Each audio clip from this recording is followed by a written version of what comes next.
The senator from Florida. Mr. President, I ask unanimous consent to speak as if in morning business. Without objection. Mr. President, over the next few weeks, the United States Senate, the House, the Congress, everybody here in Washington is going to be engaged on what I think is one of the most important and potentially impactful debates we've had here in a long time.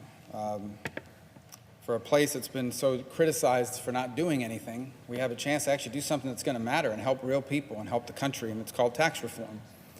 And I think that the great thing about a tax reform debate is it actually goes to the heart and soul of our identity as a nation and who we want to be and who we've been up to this point. We are a nation that has embraced free enterprise. And there are people that don't believe in free enterprise. There are people who believe in different variations of free enterprise. But by and large, America's believed in free enterprise, which basically means the government doesn't try to control too much of the economy. People have private property and private businesses. You have rules to make sure that people don't cheat and steal from one another or are hurting people. But by and large, we believe in a private economy. Why do we believe that? I think you have the answer to it is not just a pure economic one. You look back at our founding. One of the unique things about this country we have taken for granted and do not do a good enough job of teaching young Americans is that America was not created as a nation to bring together a common race or a common ethnicity or a common religion. There are a lot of nations around the world. In fact, I would argue most of the nations that have ever existed have been a homeland for the people that were born and have lived in that one place, not us. We were founded on the idea that you could bring different kinds of people from different backgrounds and unite them as one people. Despite their differences in background and ethnicity and in religion, you can unite them behind a very powerful idea, the idea that all of us are created equal because we were born with a God-given right to life and to liberty and to pursue happiness. That is not just a revolutionary idea. It has changed the world. It has identified it has been the identity of our country. It is, among everything else, what makes us unique and special. And in every generation, it's been challenged economically, socially, culturally, and we need to continue to fight for that. One of the core principles behind equal opportunity is the ability to fulfill your economic potential, to grow up and be who you want to be and do what you want to do and open a company or work for a certain industry or career or stay home and raise children. Whatever your choices, they're all legitimate. We are a nation that believes that we all have a God-given right to pursue that. And it is something that free enterprise makes possible. Now, the difference between free enterprise and people who want government to control everything is, the best analogy I could think of is imagine a pie, or just let's use a pie as an example. I can't bring one on the floor to graphically detail it, but just imagine one in your mind. Imagine if I said to you, this pie will never grow, it'll always be the same size, and every single one of us gets a slice. Well, if the pie can't grow, and everyone gets a slice, then the bigger your slice, the smaller my slice. And that's what people that don't believe in free enterprise argue. They argue the pie really can't grow, and so you need government to make sure that that pie is sliced equally, or equal enough among everybody. And the tax code is one of the ways they do it. But there's another argument. It's the one I believe in, and it's the one that I think has made this country the most prosperous in human history. And it's the argument that that pie doesn't have to stay that size. We can make it a pie that's a lot bigger, and actually we can make sure that it keeps growing. And therefore, it doesn't matter how big the other person's slice is, as long as your slice is big too. And more for them doesn't mean less for you. And that's one of the unique attributes of free enterprise, that everyone can be better off without anyone being left worse off. And that's the theory. It doesn't always work in practice for a lot of different reasons. That doesn't mean anarchy. We do need government. Listen, I'm not anti-regulation, I'm anti-over-regulation. I fly on airplanes. Everybody here flies on a lot of airplanes. I'm sure we're all glad that airplane is inspected and the person who's flying it is really a pilot and not just someone who stayed at Holiday Inn Express. I think all of us want to make sure that when you open a bottle of medicine prescribed to you, what's in that bottle is actually the medicine and not something fake or something different. When we eat food, we want to make sure it's not poisonous or going to spread disease. These are all products of regulation, and the same is true in economics. That's why we have antitrust laws. And that's why we have that's why we take on anti-competitiveness, because it actually undermines free enterprise. I'm not talking about corporatism, because there's a lot of countries around the world that claim to be free enterprise, but they really aren't. It's 4 or 5 big companies control everything. and everybody else either works for them or is unemployed. That's not what I'm talking about. I'm talking about free enterprise, a nation and a system in which someone can quit their job, open a business, compete with their former employer, and put them out of business because you're better than they are, or at least take away some of their customers. That's free enterprise, and that's what we believe in, and the tax code's a big part of it. Now, what has challenged free enterprise in this country in the 21st century, and you sense it in people's frustrations? There's two things. The first is there's a lot of global competition. It wasn't true in the 60s and 70s. We forget Germany, Japan. These countries were wiped out completely during World War II. It took them decades to rebuild. And America was the only show in town for much of the 50s, 60s, and up and through the 70s. But all these other countries watched us grow, and they started doing the things we did. They started deregulating, and they most certainly started cutting taxes. And the result has been that over the last 20 or 25 years, most countries in the industrialized world, the big economies, charge companies a lot less in taxes than we do. And what that does over time is it makes us uncompetitive. And that's why not a day goes by that you don't read about some American company that was bought by a company in another country and moved over there. You know why? Because they pay less in taxes over there than they do here. And for anyone who doesn't realize that, you're missing a big part of this. We are not the only show in town anymore. We have to compete. And that's why our tax code is important. Because if it becomes uncompetitive, you are basically forcing and or inviting companies to leave the United States for more favorable tax treatment. And that's happened. And you know who's paid the price? Not the rich people. You're a wealthy investor. You can invest your money anywhere in the world. And even if you make your money here, I promise you, you have the best lawyers and the best accountants to find every creative loophole to save you money. And if that loophole doesn't exist, you'll hire the best lobbyists to make one. So in the end, the truly wealthy, the billionaires and the owners of these extraordinary amounts of wealth, they'll figure it out. You know who gets hurt is the people who get paid every 2 weeks. That's who gets hurt. Because when those companies leave the United States, they take their jobs with them. And the less of those there are, and the more people we have competing for less jobs, the less people get paid at a time when everything costs more. There's another thing that's hurting us, and it's not part of the tax reform, but it's the way growth is now distributed. We can no longer just assume that if the economy grows, everyone will be better off automatically, because the truth is, in the 21st century, there are some careers, some industries, and some jobs that pay substantially more. You want to talk about haves and have-nots in the 21st century? The haves and the have-nots are the people who have advanced education in the right skills and the people that do not. And we've got to close that gap through vocational training. That's a separate topic that has to be dealt with and critically important in the way growth is distributed. But you have no growth to distribute if you don't have growth. And so that's why this is so important. When you hear all this talk about wealthy corporations getting huge tax breaks, it's not necessarily true. And it really, really is important for people to pay attention to the details and not just the talking points on this. So let's take, for example, let's say it's, Company X is a publicly traded company, so they sell stock on Wall Street and the like. And next year, because we lower taxes, that company makes $1 million more than they did this year. What can they do with that $1 million for a publicly traded company? There are really only 4 things you can do with that money. And all 4 of them help working Americans. The first thing they can do is they can grow the business. They can say, we like our business a lot. We now have $1 million more than we thought we were going to have, but we believe so much in our future, we're going to take that $1 million and we're going to invest it to grow a company. We're going to open a new factory. We're going to open more stores and hire more people as a result. We're going to invest in more equipment, which means the people that make that equipment have more work. That's the first thing you can do with the money you might save on taxes. Here's the second thing you might have to do. Maybe you don't grow your business, but with that $1 million extra that you have from the tax cuts, you're going to have to pay your employees more, because if not, they're going to quit and go work for somebody else. So all of a sudden, you are now in a position to be able to hire good people and retain them by paying them more and by offering better benefits to keep them. That's the second thing you can do with the money. Here's the third thing you can do with $1 million in the tax cut that you didn't plan on having. You can lower prices. You can say, I'm in competition with these 5 other businesses to sell the same thing. We're going to use our $1 million to lower our prices just a little bit, and just enough so that people buy it from us instead of them. You know what that other company's going to have to do? They're going to have to lower prices too to compete with you. And you know who benefits from the lowering of the prices? The middle class. The people that are going to shop there are going to be paying less because of competition. That's the third thing that could happen.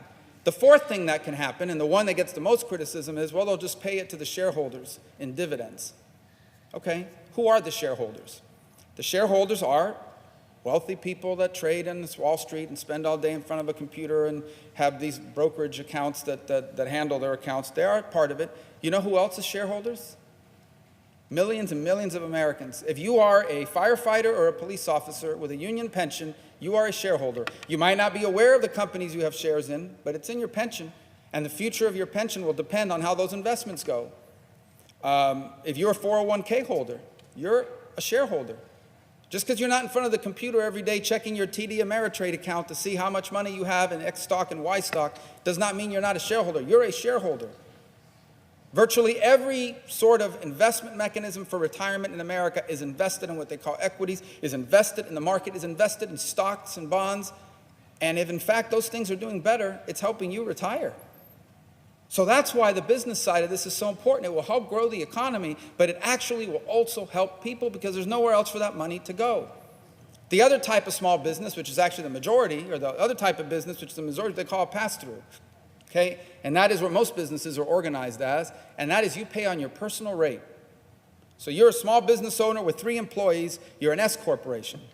And at the end of the year, you pay your taxes on your personal rate. Your rate is actually higher than the companies, the corporations, except you can't hire the lawyers and the accountants and all that, the other expertise. So you're actually, in many cases, paying more than the big companies. They need to be helped too. And they would be on a tax reform that lowers their rate and makes them competitive.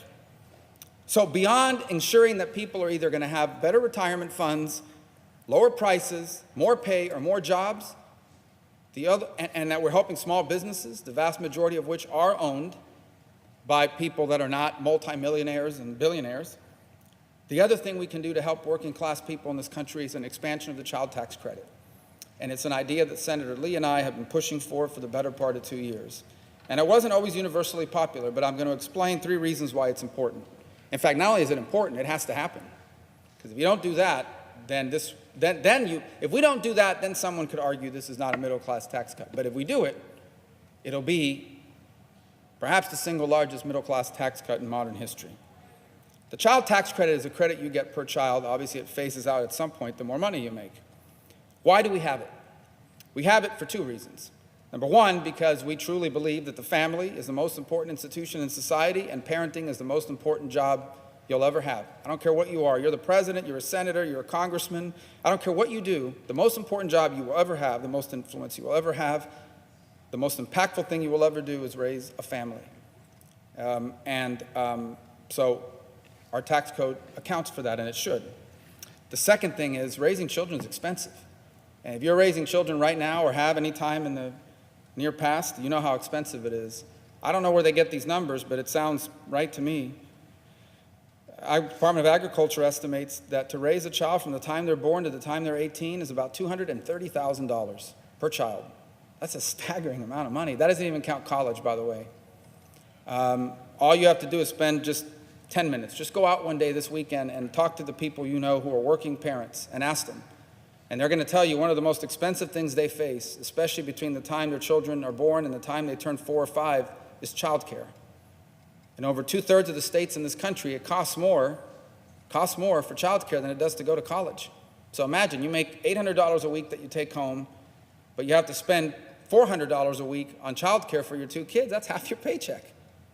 So I'm not saying the child tax credit fixes all that. I'm saying that's a cost that keeps going up. It's a reason why the tax credit has lost about $300 in value from the time it was last expanded in 2003. And then the other thing to add to it is if you look at some of the changes being proposed on the personal deduction, that's another $500 off. So in essence, unless the tax at $800 per child, we are just breaking even. And that's why we have to have a child tax credit that's at least $2,000 to really have an impact. And the other thing we have to do is make it refundable. And what that means is it has to apply against payroll tax, Medicare, Social Security taxes that come, the FICA that comes immediately off your paycheck. Everybody pays that tax. Not everybody pays income tax, because if you don't make more than a certain amount of money, you don't have an income tax liability, but you are paying taxes. It's called the payroll tax. And that, if we don't deal with that, if we don't make the child tax credit apply to that, then you're basically not cutting taxes or not helping the vast majority of people who need it. There's been some speculation that this would be too expensive and cost a lot of money. It's not true. And number 2, that's their money. You don't get it unless You owe it, and you don't owe it unless you're working. And so all we're saying is let people keep more of their own money to pay for the cost of living. And by the way, they're going to have to spend that money, because we know that the large number of families in this country are living beyond what they make. That's why credit card and debt has risen over the last 20 years. So they're going to take that money and they're going to spend it, and they're going to spend a lot of it on raising their children. They're going to spend a lot of it on the things that we've talked about. And I'm not saying that this alone will change it, but hopefully the child tax credit, combined with a growing economy in which there are more jobs that pay more and prices are lower, are going to truly help people, and we have to help people in that regard. So this has to be a critical component of tax reform. And I wanted to set the stage for that because, unfortunately, it is a complicated thing. Unfortunately, taxes are very complicated, more than they really should be. And there's going to be a lot of misinformation out there about who this actually helps and how the economy actually works. And so it's really important for us to be clear and upfront about why it is we're doing the things we are doing. When I hear all this talk about helping millionaires and billionaires, they're probably the people that care the least about some of this tax reform. They're going to be fine either way. They just want to know what the rules are. They just want to know what the rules are because they're going to figure it out one way or the other. If your taxes are too high, they'll take their money to another country. If they're low enough, they might invest it here. But either way, they're going to be fine. The people we really want to help are working people and small businesses. And the tax code is a part of that. It's not the only part of that, but it's a big part of it. And that's why this has to happen. It has to happen. It's been far too long. And I guess my last point is, if I want everybody to kind of take a step back and say 50 years from now when people read about this time in American history, they're going to ask themselves, what was wrong with those people? Did they not realize that all these other countries were taking their jobs, and one of the ways those jobs were leaving is because they were giving them away? You were literally inviting people to leave by acting so arrogant about yourself that you thought you could charge them anything you wanted in taxes and they would stay. And that's just not true anymore. I'm not sure it ever was entirely true, but it's less true today than ever before. And in the end, the people that are really being hurt by this are the people whose jobs don't pay enough at a time when everything costs more. The people that are really being hurt by this are the people that wish they could start their own business, but they can't because they don't think they can make enough money to survive. People that are really being hurt by this are parents that are trying to raise their children in a time when everything costs more, but their paychecks aren't keeping pace. The people that are being hurt by this are the people that sit down every month and kind of write out on a piece of paper, this is our budget for the month. And about 14 or 15 days into the month, something comes in the mail that you didn't expect was on its way. And all of a sudden, that whole budget got blown up. And now you got to use a credit card to pay for it. The people being hurt by this are the people that kids are now 17 years old, and they're like, I want them to go to college. I just have no idea where we're going to be able to go. And even with financial aid, they're going to have to borrow money to go to school. And now they're in debt. Before they even voted in their first election, they already owe 10 grand. So we've got to help that if we're going to rebuild the country's economy. And tax reform is a key part of it. Here's my last point. There's been this lot of talk about debt and that this is going to grow the debt. That's actually doesn't have to be true. Because if you lower the tax rate and businesses are hiring more people, creating more jobs and growing, that's going to grow your economy. And when you grow your economy, you have more taxpayers. When you have more taxpayers, you have more revenue. Even though you didn't raise the rate, you'll still collect more money. Because even though you don't have more taxes, you have more taxpayers. And so that's a big chunk of this. Depending on it's just a normal, not unrealistic growth rate would more than pay for the money that people are saying we're not going to collect as a result of this. That's part one of it. The other thing that's interesting to me is if we stood here today and said, let's take $1.7 trillion and spend it to build stuff that the government does, there would be no problem with that. That would be seen as stimulus. That's positive. That's good debt spending. But somehow if we say, let's take money and give it back to people so they can spend it themselves, that's bad debt. That's ridiculous. And the third thing that I would say is you're never going to tax your way out of this debt anyway.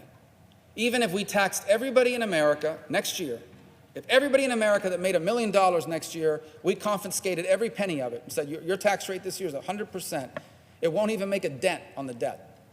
That's how big the debt is and how fast it's growing. So you can't tax your way out of this. And you can't just cut your way out of it either, by the way. So the only solution to our debt long term is you got to do two separate things, and you got to do them both. Number one, you have to grow your economy. You have to. That pie has to grow. And number two, the debt has to be held back so it doesn't grow as big as the economy. If you grow the economy by 4% and you grow the debt by 4.5%, then you're not going to get there. So you got to do both. This is part one. Part one is grow the economy. Part two is going to have to be to bring our spending on a sustainable path so that the growth and the benefits of the growth and the revenue from the growth isn't being taken and used to pay for even more government. To use a best analogy, if you owe a lot of money and you only make $2,000 a month, and next month you get paid $3,000 a month, but you add $1,500 a month of expenditures, then you're still owing more money. So you got to do both. You've got to generate more revenue through growth, not through more taxes, and you've got to hold the long-term line on spending. But this is step one of that two-step process. And we have a chance to do it here before the year is out. We have to do it. And I believe we will. It'll be hard. It should be hard. I always laugh when I read these articles. Oh, tax reform is divisive. People are arguing about it. They should argue about it. They don't have a lot of arguments about economic policy in China, by the way, because there is not much of an opposition. But in America, we're a republic. There are different ideas. There should be different ideas. Tax reform should be controversial. It's important. There should be debate. And there will be. So we arrive at good public policy. Nothing wrong with that. It's a good thing, not a bad thing, as long as that debate is geared towards reaching a result. And in the end, I will tell you this. If we don't do it, I actually think it will hurt our economy. Not keep it the way it is, it will actually hurt it. Because a lot of businesses, a lot of employers, and a lot of Americans assumed that this would happen given who won the elections in 2016. And they've already made investment decisions on the assumption that some of this was going to happen. And I'm telling you, if it doesn't happen, the collapse in confidence will hurt the economy badly. Failing to act will actually reverse whatever gains we've already made this year on the expectation of growth, and it will actually shatter people's confidence in America's future. And if you're sitting there today thinking, where am I going to open this big plant and hire 1,000 people, and you see tax reform collapse in the United States, and the people in the House and the Senate and in the White House are all supportive of tax reform and they still couldn't get it done, you're going to say to yourself, guess what? I'm not investing in that place. Because even when the people who are in favor of it are in charge, they still can't get it done. So not doing tax reform won't leave the status quo. It'll actually leave us worse off. And that's why we must do it. And that's why the child tax credit has to happen, by the way. Because not only can we not pass it without it, we can't justify it without it. And so I'm optimistic we're going to get there. It'll be a lot of work, but it'll be good work. It'll be the reason why so many of us are here to begin with. We come here to make a difference. We come here because we want to contribute towards making things better. Not perfect, better. This will make things better. For all the people that complain about we spend years here and nothing ever happens, this is a chance to see something happen in our time here and be able to look back when our service here is done and say we made a difference while we were there.